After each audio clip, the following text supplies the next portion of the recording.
Hall of Fame manager Jim Leyland joins us. Jim, great weather right now. Maybe time for baseball a little early. Yeah, it's not too far off. The guys are going to be getting ready to go south here pretty soon. So it's getting that time of year. And of course, the weather's warmed up here in Pittsburgh a little bit now. So that's good news for the Pittsburghers. It's been cold for most of the winter. I talked to a lot of former players and even current players, and they talk about growing up. Brian Reynolds told me his dad inside the house would give him a broomstick and he would throw mini marshmallows and he would hit those. What was it like for you growing up? Did you break any windows? Were you hitting balls on the neighbor's roof? What about that? Well, we did all that stuff. I don't know. I can remember we broke a few windows. I don't know if I did exactly, but one of my teammates did. We played that sandlot ball all the time. So in some neighbor's yard, and I'm sure that happened a few times, but I don't remember doing it myself, but I'm sure it happened. Players talk about why they love baseball. What was it that you loved about baseball when you were a kid? And of course, it's carried on for your entire lifetime. Well, I just enjoyed it as a kid. I grew up in a small town, and that's what you did. You played in neighbors' yards. You played all the time, and it was a small town, so you knew everybody. You knew all the players, and all the kids came out to play each and every day. And we played from sun up till sunset. That's just what you did in those small towns in those days, and that's where my love for the game began. You were obviously better than a lot of the kids and joke about your batting average, but Detroit signed you. At what age did you realize you might have an opportunity to play at a higher level? Well, I wasn't really sure, in high school. I just did okay, to be honest with you, in high school. But I played American Legion after that, and that's when scouts started to come watch me play and things of that nature. And, and then I played in a few all-star games around Michigan, Indiana, and Ohio. And, people noticed you a little bit. And I got an opportunity to sign with the Tigers, and pretty much the rest is history. But I wasn't a very good player. That's obvious. I didn't play that long, 7 years in the minor leagues only. So found my niche in managing for that, and I guess you could say the rest is history. 7 years in the minors playing and then 11 years managing. You obviously learned a lot. Were there certain coaches who helped you out? What was it about it in the minor leagues you learned? Well, best manager I ever played for was my first manager, a guy named Al Federoff. He was from Detroit, Michigan. He was a AAA player. I think he got a cup of coffee in the big leagues, but he was just a great manager and taught me so much about the game, and he was a tough guy. He was hard on us, but he was always fair. I always appreciated his honesty and the way he went about things, and he didn't pull any punches. He told you the way it was, and I always respected that. So he was a guy that probably had more influence on me as far as going into managing everything than anybody else. At what point did you think, well, this is not going to work out playing baseball? 5, 6 years, were you thinking, okay, it's time to get out to the quote real world and get a job? Yeah, I did. I really knew early on that I wasn't going to make it as a player. When I saw all the competition in spring training, I knew that I wasn't going to be good enough to be a player. So I kind of studied the game as I played the minor leagues and watched the managers and what they did and how they handled their players and their team. And I studied it quite a bit. I paid a lot of attention, even when I wasn't playing. And of course, when I was playing, it was the same thing. But I didn't really know. I thought it was going to be time to probably go back home and get a job like everybody else. And that would be the end of it. But fortunately for me, Detroit gave me an opportunity to manage. They asked me if I'd be interested in managing a rookie league team. One of the managers got sick, so they were looking for a manager, and I had coached for a few years by that time, player coach, and I said, yeah, I'd be glad. I'd like to give it a try. I didn't know what to expect, to be honest with you, but it worked out pretty good. Bob Skinner told me that AAA was really difficult. His son managed at AAA, and he said one of the problems with that is you have guys who were sent back down who resented that fact. There were guys who were in AAA who felt they should have been in the majors. Did you find the same thing where it was difficult dealing with players at that level? Well, it wasn't so much for me. I didn't find that so much, but that is definitely a problem. He's right about that. That can definitely be a problem. But in my case, it wasn't such a problem for me because I had a bunch of those guys earlier on in their career, so I knew them. So I had a kind of established relationship with them. So I had a good idea how to handle them. And in fact, we won the championship my first year managing AAA. We got in the playoffs the next year. So it worked out good for me. But Bob's right. That's a tough place. You get guys that I remember when Jack Morris got sent down, he was very upset. And I was tough on him. I just called him in and I told him, look, you can sit around here and pout and be upset and all that and not get your work done the way you need to get it and stay here all year. Or you can go out and pitch the way you're capable and pitch 4 or 5 starts and you'll be up in the big leagues and I'll never see you again. And that's what he did. He took that to heart. He went out, he worked hard, he pitched great, he got called up, and he ended up on the same Hall of Fame stage I did when I gave my speech. Everyone I interviewed, I went through my files, 34 former players who you managed, and they said that you were fair, also fun, but no nonsense. Was that just the way you were as a kid growing up? Did your dad instill that, your parents instill that in you, or is it something you Well, sort of learned? I just felt like I knew what it took for guys to.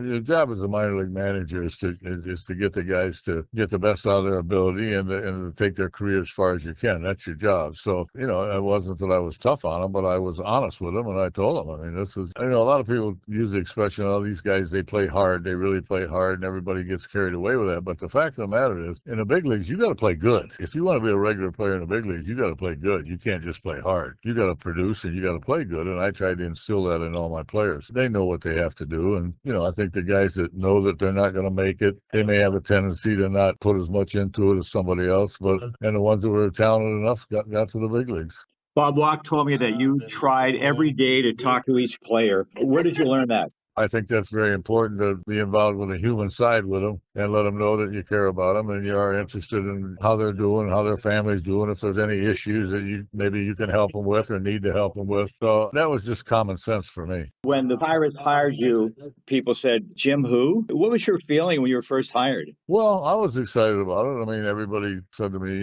they obviously had been having a lot of problems. And a lot of people said, why would you take that job? I said, well, it was the only one I was offered. So, it was pretty simple. I wasn't going to turn down a major league job. And of course, that worked out well. I'm still in Pittsburgh today, and it was great. We had a lot of work to do, and we got a lot of things accomplished in a pretty short period of time. And we just couldn't sustain it because we just didn't have the money here to pay the players. We lost some really good players to other places because we just couldn't afford it. At that time, the 13 corporations came in and supported the club, and the money wasn't going to be there to retain those players. So, but I enjoyed every minute of it. I love Pittsburgh. I still love it, and it worked out great. What is it about Pittsburgh? And every guy I talk to just love the fans, love the whole area. What is that love towards the Pirates and toward Pittsburgh? What is it about that city? It's just it's a bunch of hardworking people. They give you a good day's work for a good day's pay, and that's pretty much the way it is. I mean, it's just good people. It's not the city that's the great. It's the people that live in the city that make the city great. That's what it is.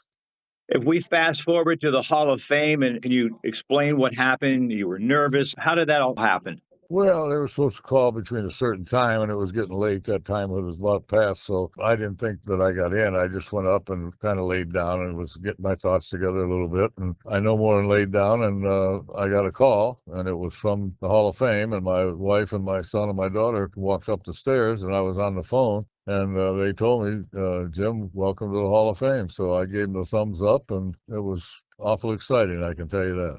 Is that true that your wife asked you who it was and you said Jake from State Farm? Yeah, I was kidding with her. They were laughing, and we had a good time with it. And it seemed like within 10 minutes, my whole house was full of people. I don't know where they all came from. My wife and I had to get up at 3 o'clock in the morning to catch a 5:30 flight to Nashville for a press conference. So we didn't really have much time to celebrate with everybody, but we obviously did later on. Your speech included family, friends, coaches, managers, front office, players, fans, just about everybody. And just explain how important all those people were. You combined all those together, and that's sort of what made you a great manager, but also what makes baseball great. Well, there's a lot of people that never get recognized for the job that they do. They're behind the scenes working very hard on a daily basis and never really get the credit or the recognition they deserve. And I just wanted to make sure that I acknowledged all of them during my speech. How tough was that? You were very emotional, just a thrill of it. I read so many comments about the speech, not one negative comment, but it said it wasn't too short, it wasn't too long, it was just right. Well, I worked awful hard on it. You never know. You don't want to get up there and make a fool of yourself, and you certainly don't want to get up there and talk about yourself that much, but you kind of have to talk about yourself some when you're accepting that kind of an award. So it was a little embarrassing, but I tried to touch on, my career and on the highlights of it and all the people that meant so much to me. And I think I conveyed that pretty good. I could spend an hour and a half or 2 hours telling you all of the practical jokes or funny stories that you were involved with players, Gary Varsho, Bob Walk. So where did that sense of humor come from? And obviously the players took it well. Some classic stories.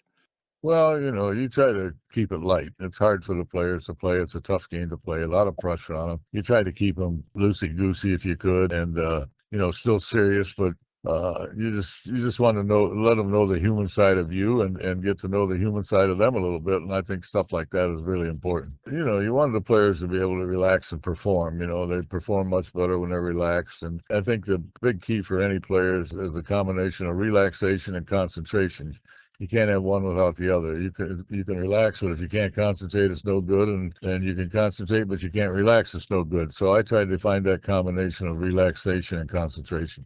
Jim, you probably heard every story imaginable. There's a local national park that I run on this trail, and I met this guy. He was with his dog as a collie. He said, "This is Leyland." I said, "Leyland?" Yeah, he said, "My last dog was Tanner, and I named this dog Leyland." So I don't know if this is a first for you, but the guy's name's Eddie Garver and his dog Leyland. That's got to be a great honor, isn't it? It certainly is. That's one heck of an honor. So that's much appreciated.